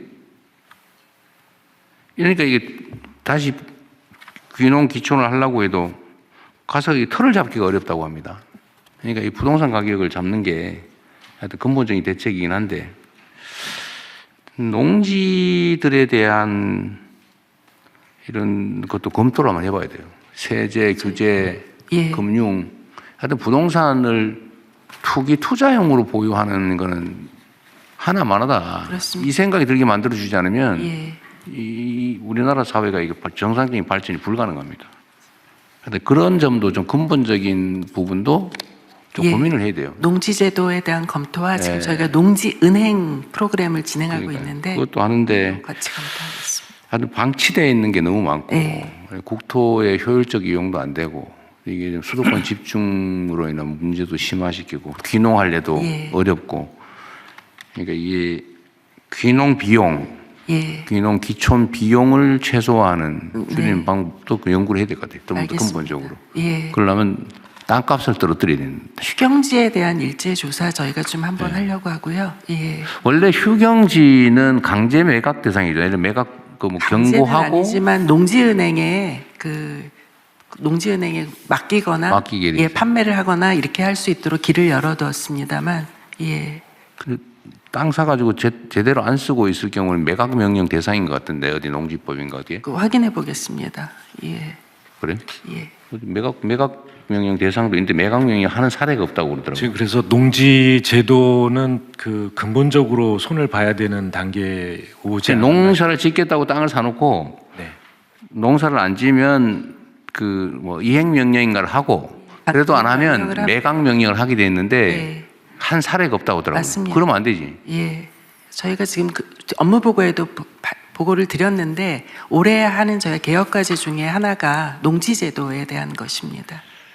그러니까 이게 이제 집 문제 다음 단계로는 일반 부동산 문제로 우리가 이제 정책적으로 넘어가야 될 텐데 하여튼 농지 문제는 네, 농어촌 복지 지원이요. 이게 그 영농을 하는 경우에 지원이 되는, 그러니까 농업 지원 제도 위주로 되어 있어서요. 그러니까 80, 90이 되신 어르신들도 이 농지를 내놓질 않습니다. 그게 땅값 오를 것 같아서 그런 거예요. 그렇잖아. 땅값 안 오를 것 같다 그러면 농사 안 지면 내놓는 게 정상인데 땅값 오를 것 같으니까 다 가지고 있죠. 아니요, 그 땅값만이 문제가 아니라 물론 애착도 농사를 있죠. 짓고 있어야 각종 지원을 받을 수 있기 때문에 그렇거든요. 그래서 농어촌 기본소득을 실시하는 것과 아울러서 그렇게 농사를 짓지 않더라도 지원을 받으실 수 있게 이렇게 하면 농지를 내놓을 수 있고 농지은행에 내놓고 이것을 다시 귀농자들에게 제공할 수가 있습니다. 그러게. 뭐 어쨌든 그것도 한 방법이겠네요. 복지 문제하고 농지 문제를 분리하자는 거죠. 네. 그냥 농사 짓지 않고 농촌에 거주하는 것 자체에 지원을 해주면 농지를 내놓을 거다. 예, 그렇습니다. 네, 그런 것도 있겠고요. 하여튼 그런 근본적인 고민도 해야 됩니다. 이게 지금 우리나라 농지 관리가 너무 엉망이잖아요. 예. 투기 대상이 돼버렸잖아요. 어느 날. 예. 경자유전 원칙이 헌법에 써져 있죠. 네, 그렇습니다. 헌법에 경자유전이라고 써놓고는 그걸 법률을 만들어가지고 온갖 방식으로 전부 다 위헌 행위를 하고 있는 거잖아요, 지금. 그걸 다시 정상으로 돌려야죠. 알겠습니다. 예. 그러니까 관리를 농사를 짓겠다고 땅 사서 안 쓰면은 원래 매각 명령 대상이고 안 하면 그 관리 명령을 하게 돼 있고 그러면 가서 막 가짜로 막 슬쩍 심어놨다가 또 방치하고 그러잖아요, 실제로. 네, 그러면 실제 매각 명령 해가지고 팔아버려야지. 네. 그걸 안 지키니까 전부 다 원래 뭐 농지는 사가지고 그냥 한 척만 하면 돼라고 모두가 생각하고 있는 거죠. 농지 관리에 근본적인 문제가 있다는 거예요. 알겠습니다. 그래서 그것도 필요하면 예. 인력을 대규모로 예. 조직을 하든지 해가지고 예. 전수조사하고 예. 농사 짓는다고 사가지고 방치해 놓은 거는 이제 강제 매각 명령 받는다. 과징금에 더하기 다음 단계 매각 명령이니까 안 하면 강제로 파는 거죠. 예. 그것도 별도로 한번 검토해서 보고하도록 하죠. 예, 그렇게 실태 조사하고 어떻게 처리할 건지. 하여튼 문제는 이 나라의 모든 문제의 원천은 이게 이 부동산 문제예요, 부동산. 하여튼 지방의 인구가 2만 명이 늘어났다는 건 매우 줄어들지 않은 것만 해도 다행인데 또 늘어났다고 하니까 다행이네요. 어쨌든 좀 더 힘을 내보면 좋겠습니다. 네. 한번 볼까요? 네. 기본소득 얘기를 전에 하면은 이상했다고 대통령께서 말씀하셨는데 지금은 사실 일론 머스크 같은 세계 초거대 기업들이 다 얘기하고 있고 AI 시대가 돼서는 사실 기본소득이 전 세계적인 필수 과제가 됐기도 하고 또 세계적으로 다 국제적인 시도, 이례적 시도 많은데 전국적인 시도를 하는 데는 사실상 대한민국밖에 없기 때문에 대한민국은 합니다. 거의 그 수준 되고 있는 거거든요. 그래서 이번에 500개를 불가피하게 처음에 하더라도 그 다음에 500개 플러스 알파가 아주 기하급수적으로 획기적으로 갈 수 있도록 미리 좀 생각하고 각 부처가 준비를 해줬으면 좋겠다 하는 것이 인구 분산과도 연관되어 있는 의미를 오늘 저희가 함께 논의한 것 같습니다. 다음은 하천 계곡 내 불법 점용 시설 정비 계획을 행안부 장관께서 보고해 주시기 바랍니다. 네, 하천 계곡구역 내 불법 점용시설 정비 현황 및 계획에 대해 보고드리겠습니다. 먼저 추진 개요 및 경과에 대해서 간략히 말씀드립니다. 국민에게 안전하고 깨끗한 하천을 돌려드리기 위해 이 불법 점용시설 정비를 전국적으로 확대 추진했습니다. 불법 행위자에 대한 자진 철거를 유도하되 불응 시에는 관계법에 따라 엄중 조치하는 것을 원칙으로 25년 7월부터 정부 차원의 TF를 구성하고 일제 조사 및 정비를 추진했습니다.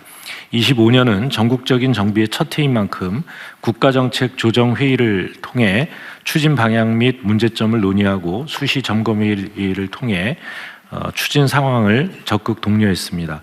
세부 내용을 보고드리면 불법 점용 행위는 전국 실태조사를 통해서 835건 조사되었으며 평상 그늘막이 218건으로 가장 많았고 가설 건축물 및 불법 경작 순으로 확인되었습니다.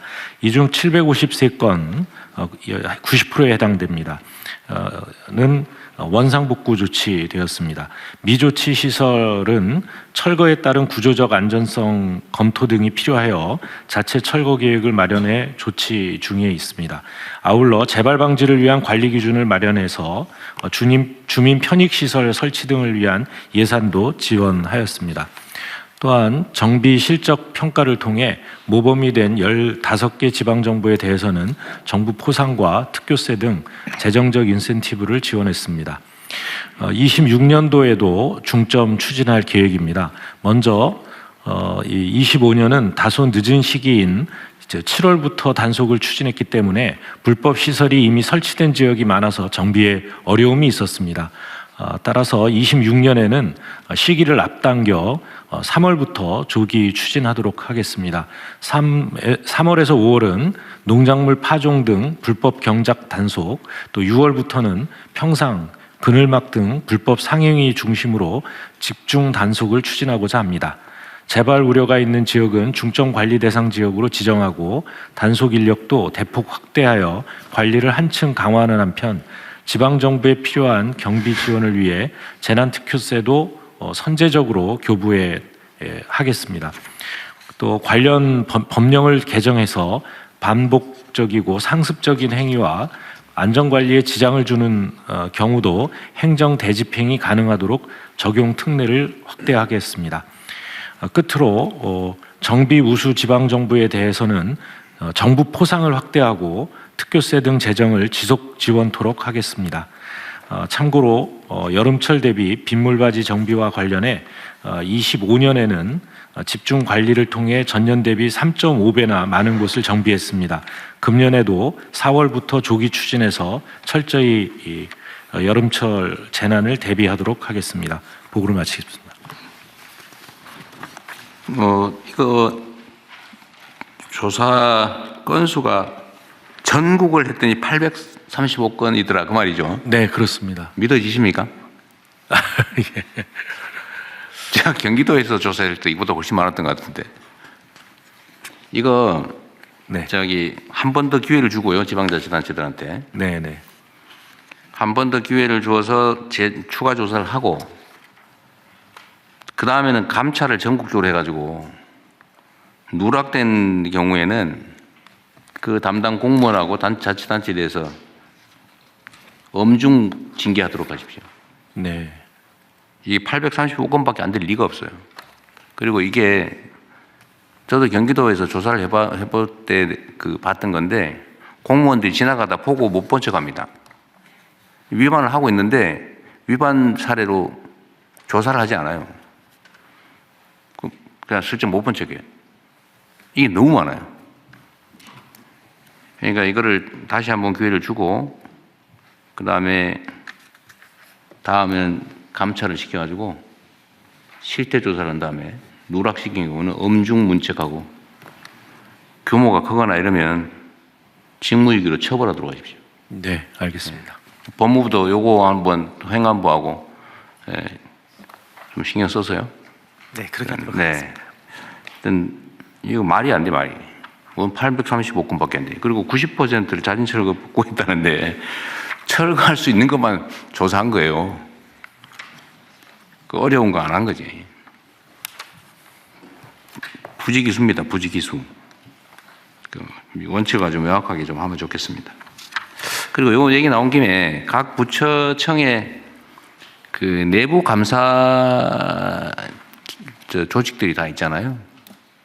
그거 좀 활성화해야 됩니다. 전에도 한번 말씀드렸던 건데 감찰 감사 기능을 좀 강화해서 안 하려면 아예 안 하든지 하면 제대로 해야지 적당히 이렇게 하는 걸 절대로 허용하면 안 됩니다. 그럼 공직 기강이 무너져요. 하면 확실하게 해야 됩니다. 그리고 이게 단속하다 보면 이게 지금 이게 다 돈 벌기 위해서 위반하는 건데 이거 벌금만 수사하고 벌금에서 처벌해봐야 소용이 없어요. 처벌받을 사람을 바꿔가면서 합니다. 명의만 바꾸면 되거든요. 기껏해 벌금 500만 원, 재범해봐야 뭐 벌금 한 700만 원, 1000만 원. 그러니까 아예 바꿔요. 그리고 벌금 내고 걸리면 벌금 내고 그 다음에는 이제 가중처벌 되니까 이름 바꿔가지고 또 하고, 며느리 이름으로 했다가, 시동생 이름으로 했다가, 이렇게 바꾼다고요. 그러니까 이거는 과징금도, 이것도 과징금을 좀 강화하는 방안을 검토해 보십시오. 행안부. 그 과징금으로 그 수익 이상의 비용이 발생하게 만들어야 됩니다. 네네, 알겠습니다. 그리고 위반 면적 곱하기 얼마 더하기 아니 곱하기 위반 연수까지 예. 이렇게 할 수 있게 해가지고 그 불법을 해가지고 돈을 버는 게 불가능하게 좀 만드시도록 하고, 그 시간이 지나더라도 그 수익을 환수하도록 네네. 그렇게 한번 만들어 보십시오. 이게 형사처벌을 해봐야 소용없어요. 괜히 수사하고 기소하고 재판하는데 시간만 걸리지. 그래서 이건 다시 좀 전면적으로 한번 네. 점검해 주시기 바랍니다. 전면적으로 검토. 그 다음에 뭐 사소한 거긴 한데, 이거 이행강제금 있잖아요. 예. 이행강제금 부과하게 되는데. 네네. 근데 이행강제금이 어떤 문제가 있냐면, 내가 보니까 이자와 가산제도가 없는 것 같더라고요. 그러니까 위반해서 버티는 만큼 이익이에요. 금융이익이 발생한다는 거예요. 왜냐하면 시간이 지나도 더 내는 게 없어요. 그러니까 버티는 게 이익이에요. 네. 그 이상한 제도 같아요. 저기 법제처에서도요, 이행강제금이 온 동네에 있거든요. 근데 이런 제재금을 위반을 하고 시간이 지나면 이익이 되게 지금 설계되어 있어요. 그러니까 버티라고 권장하고 있는 거예요. 금융이익 이상의 가산금을 붙여야죠.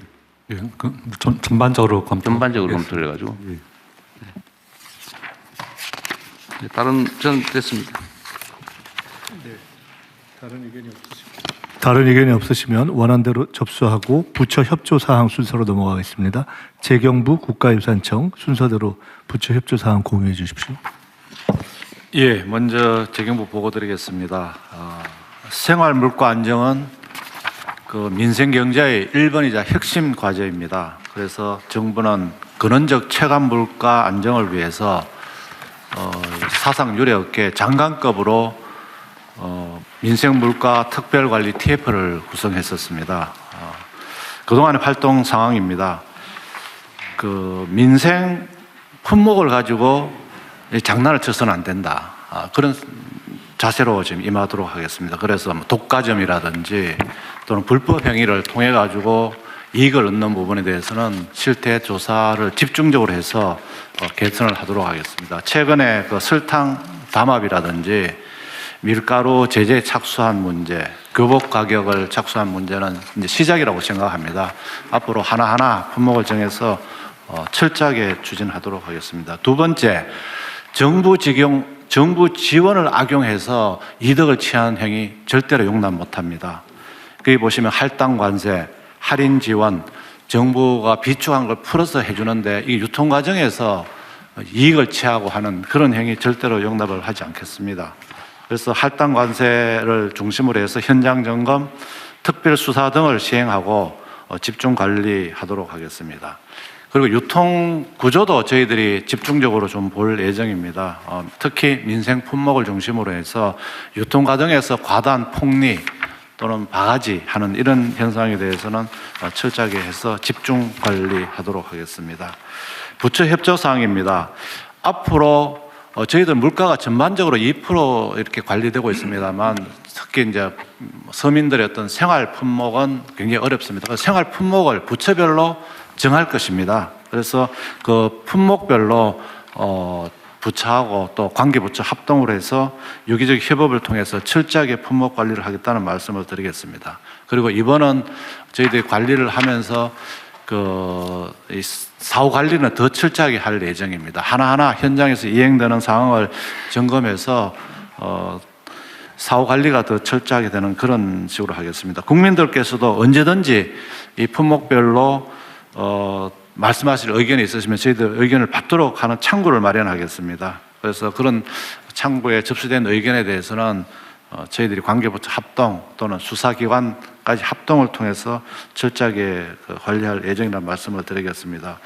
2월 26일 이틀 뒤에는 2차 TF 회의가 열립니다. 그때는 할당 관세, 교복 가격, 학원비 개선 방안에 대해서 논의하고 저희들 논의된 방안에 대해서는 또 이행 사항도 앞으로 더 철저하게 관리해 나갈 계획이라는 말씀을 드리겠습니다. 관계부처가 일치돼서 하여튼 이 서민들 생활 관련된 물가에 대해서는 절대 장난쳐서는 큰일 난다 하는 그런 각오로 임하도록 하겠습니다. 이상 보고를 마치겠습니다.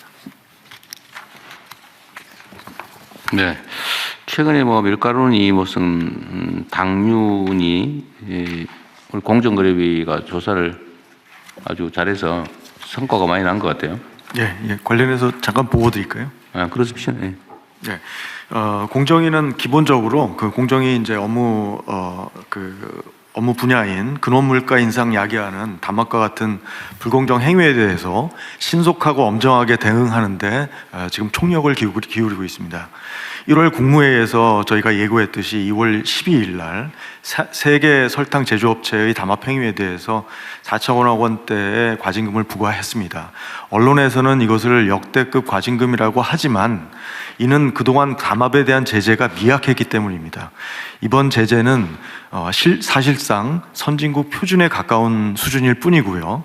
앞으로 이런 표준이 지켜져야만 담합을 근절할 수 있습니다. 설 연휴 직전에는 2월 19일 7개 밀가루 제조업체의 5조 8천억 원대에 이르는 밀가루 담합 혐의에 대한 조사를 마무리해서 발표했습니다. 전분당에 대해서도 다음 달 초까지 조사를 마무리할 예정이고요.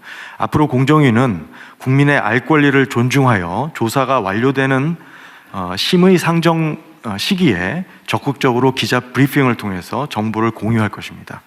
이미 조사 마치고 제재 절차에 착수한 돼지고기, 달걀, 교복 등 민생 품목은 3월부터 5월까지 순차적으로 심의할 것이고요.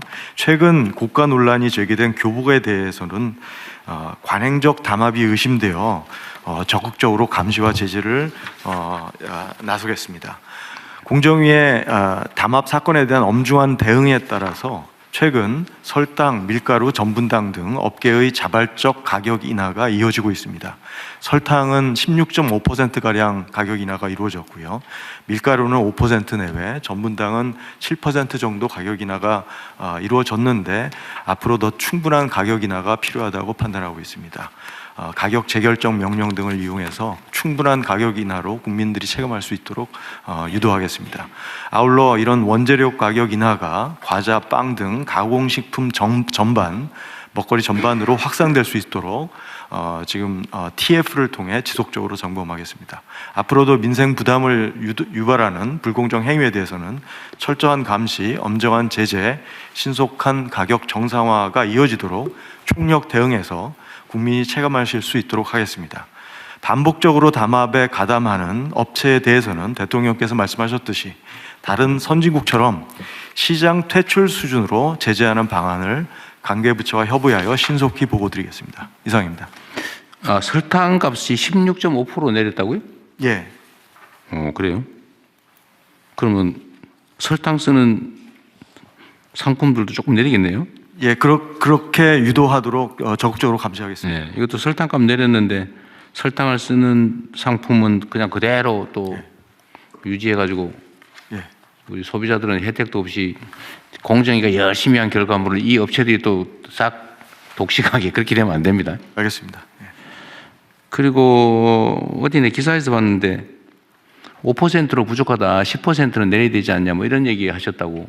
어제 국회에서 정무위에서 관련 질문이 있어서 지금 환율 인상이라든지 원자재 원료 가격 인하 이런 것들을 다 감안했을 때 최소한은 그 정도가 필요한 것 같습니다. 최소한. 그런데 가격 재결정 명령권이 있는데 아직 대한민국은 한 번도 쓴 일이 없다 그런 얘기잖아요. 2000년대 중반에 사용했습니다. 한번 했어요? 그리고 그 후로 없었습니다. 그럼 가격 재결정 명령은 우리 계산해 보니까 당신들이 담합을 해서 부당하게 이만큼 올렸으니까 요 가격을 해라라고 명령할 수 있다는 거죠. 예, 재결정해서 충분히 가격이 인하될 때까지 유도할 수 있습니다. 유도를 해요? 명령이 아니고? 명령을 하면 기업들이 자발적으로 가격을 낮출 수 있습니다. 명령과 자발적으로 하는 건 그리고 그 논리 모순인데. 불충분하면은 다시 명령할 수 있습니다. 이상한데? 가격을 그럼 내려라 이렇게만 추상적으로 하고 얼마까지 해라 이거는 안 된다는 뜻이에요? 그것까지 하지는 않습니다. 예. 그렇게 하기는 그러니까 그렇게 내려라고만 말해요?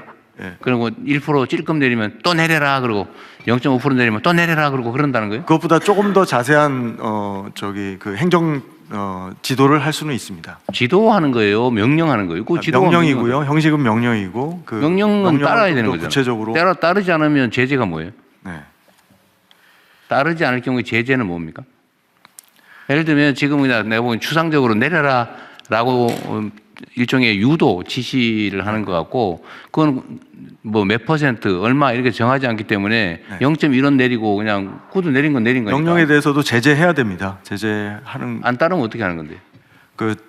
제가 제재할 수 있는 방안을 제재하는 것으로 알고 있습니다. 예, 그것도 좀 알아보시고요.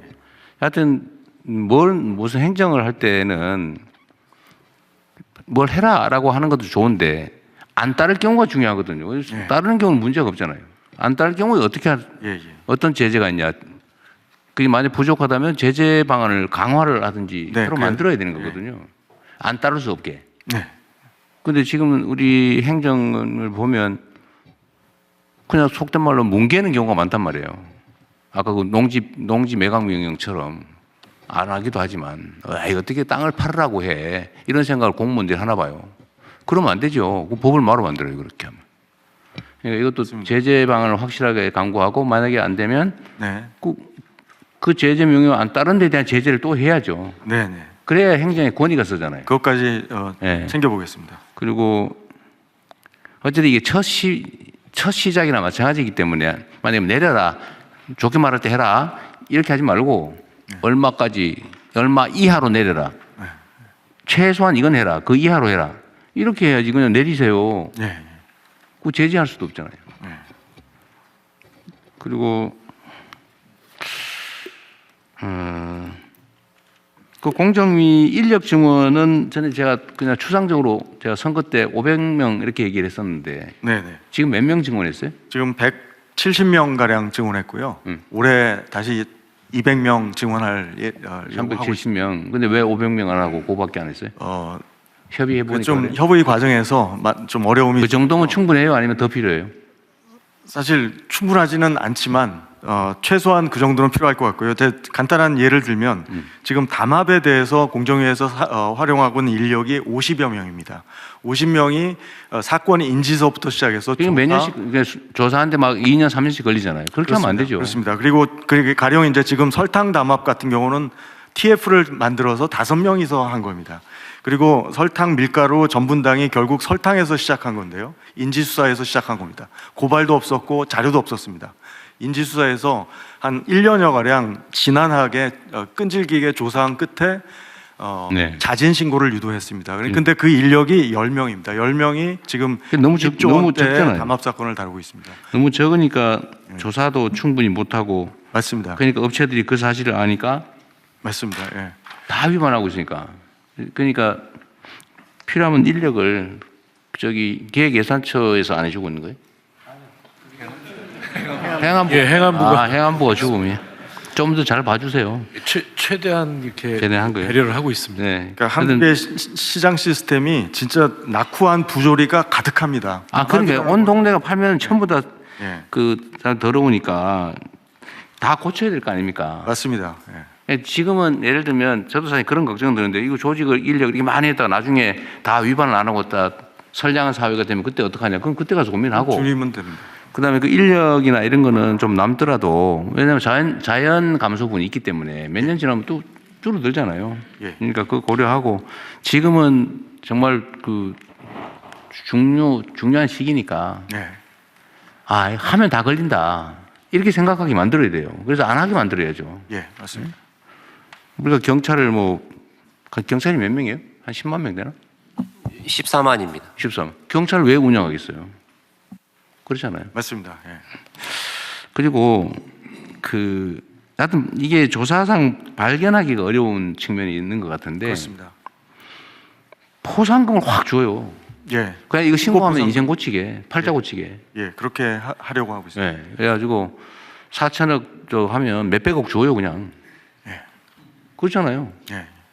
그리고 신고했더니 뭐 과징금 액수가 뭐 500만 원밖에 안 된다. 500만 원 다 줘요 그냥. 예. 그래서 뭐 기금을 만들든지. 예. 하여튼 포상을 대대적으로 해주고 알겠습니다. 하십시오. 아깝지 않잖아요. 예. 근데 포상은 뭐 놀랄 만큼 많이 줘야 돼. 예. 뭐 악소리 나게. 저 로또 하는 것보다 이거 야 담합 뒤지자 이렇게 하게 만들어야지. 수백억 줘도 괜찮습니다. 한 10% 뭐. 예. 지금 상황이 소액인용 한 20% 막 줘도. 알겠습니다. 예. 그래서 그 내부의 지침 같은 것도 하나 만들었어요. 대대적으로. 그래서 앞으로 아예 담합하면 망한다 이 생각 들게. 그리고 물가 부분에 대해서 지금 이게 문제되는 건 막 시끄러운 경우에만 이렇게 하는데 스크린은 누가 하나요? 예, 대표님 지금 물가 부분은요. 사실은 전체적으로는 국민들이 이해를 못하는 게 전체적으로 2% 안정적이라는데 왜 내가 사는 물건은 왜 이리 비싸? 이게 문제. 원래 싼 거는 느낌이 안 오고 비싼 거 비싼 거만 나와. 그래서 이제 비싼 품목을 저희들이 이제 각 부처별로 좀 받아가지고 왜 이게 비쌌느냐. 아니 내 말은 그거를 지금 우발적으로 하는 것 같은데 보니까. 이번에 체계적으로 한번 해보죠. 이제 문제가 되면은 그때 그거를 뒤져보는 것 같은데 이제는 그냥 쫙 스크린을 해가지고 요새 인공지능 시대인데 물가 변동폭이 해외는 이런데 국내는 이러네. 자동으로 체킹할 수 있을 것 같거든요. 예, 그런 시스템까지도. 그거 안 될 리가 없을 것 같은데. 네, 그렇게 그래서 이렇게 일정한 기준을 벗어나 튀는 거는 바로 네. 체크할 수 있게. 그래서 이번에 그런 거 만들겠다 그 말이죠? 네, 그런까지도 망라해서 근본적으로 한번 대책을 마련해 보겠습니다. 공정위에서는 AI 시스템 만들고 있습니다. 아, 그래요? 물가와 관련해서. 하여튼 좀 첨단 기술도 활용하고 아예 이런 거 꿈도 못 꾸게 만들어야 사회가 발전합니다. 그리고 이게 아까 부정수급 얘기했잖아요. 뭐 할당간세니 할인 지원이니 정부 비축 이거 했더니 슬쩍 되돌려가 정상가로 팔아버리고 이거에 대해서 실태 점검을 한다고 했는데 실태 점검은 벌써 거의 끝났고요. 부처에서 농림부 같으면은 아예 그다음 실태 점검한 다음에는 어떻게 할 건데? 추적해가지고 아예 그게 안 이루어지도록 네가 할당 관세를 받아가지고 어디에 공급했는지 제대로 가격 가면 나중에 와서 다시 우리가 돈을 내준다 이런 정도까지도 그래요? 하여튼 하고 있습니다. 다시는 못하게 만들어야지. 못하게. 제도화해야 된다는 거예요. 제도로 만들어서 제도 설계를 좀 해야 될 것 같습니다. 네, 그래서 제도적으로 설정해서 할당 관세를 인하해 줬을 때 자기가 먹을 수 없게 이게 엔드 유저까지 갔을 때 본인한테 혜택이 이렇게 할당 관세. 그리고 실제 그럼에도 불구하고 위반을 하면은 거기도 과징금을 몇 배로 내릴 뿐만 아니라 아예 대상에 제외해 버리는 이렇게 하겠습니다. 어쨌든 그 제도를 좀 더 강화할 필요가 있을 것 같습니다. 네. 네, 다음은 우리 국가유사 쪽 바로. 네, 여기 있죠. 네, 앞에 있습니다. 네. 아, 예. 네, 말씀드릴까요? 네네, 국가유산청장입니다. 이번 안건은 범부처 사안으로 제48자 유네스코 세계유산위원회 개최 관련 협조 요청 건입니다.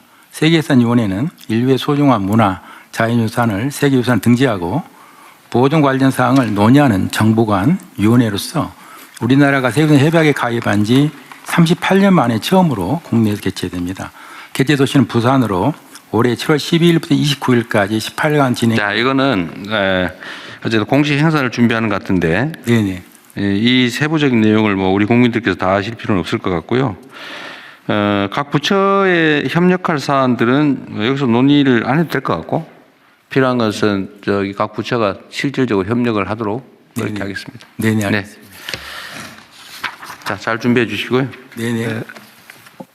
비공개 다 됐어요? 부처 보고로 넘어가겠습니다. 친한 친구처럼 가족처럼 이렇게 스픽스 애청해 주셔서 감사히 말씀드립니다. 스픽스 구독, 좋아요는 더 큰 힘과 격려가 됩니다. 스픽스 구독, 좋아요.